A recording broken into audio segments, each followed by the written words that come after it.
Time for the SMX medical update from the McGinley Clinic, which is also the backer of the McGinley Privateer Support Program in the pits at Monster Energy AMA Supercross. Dr. Joe McGinley, you know Nate Thrasher. I know you've worked with him before. Broke his finger in a midweek incident, still raced, and then made it worse. So what are you hearing on his situation gutting out a finish in Detroit? Yeah, that was impressive. He had a midweek incident on the practice track, ended up breaking one of the bones in his middle finger. And yeah, he went out there and raced and ended up fifth place. That's impressive. I can't imagine the discomfort and pain he's probably going through getting through that main event.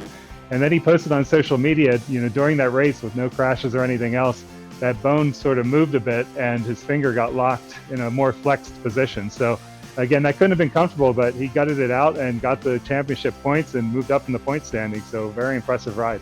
So I saw him actually in the Detroit airport on Sunday morning, and he had a pretty extensive wrap over at least three of his fingers, and it looked like it was immobilized for the moment anyway. So what does that look like between now and Daytona as far as trying to get him back out there and stay points relevant?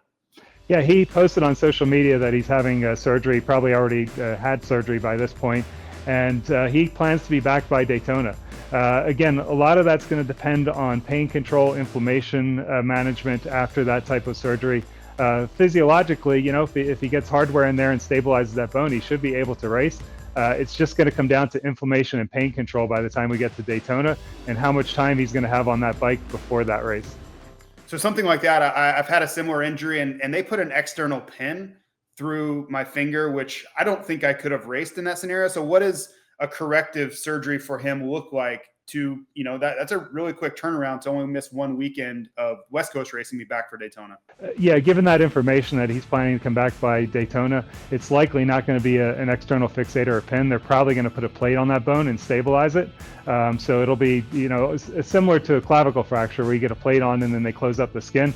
Likely that's the direction they're going with that repair. That's the only way I could feasibly see him getting back out there by Daytona.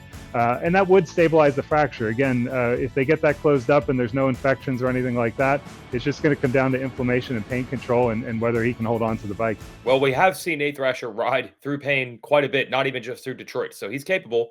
See how he does at Daytona. Thanks for the time, Dr. Joe. Thank you.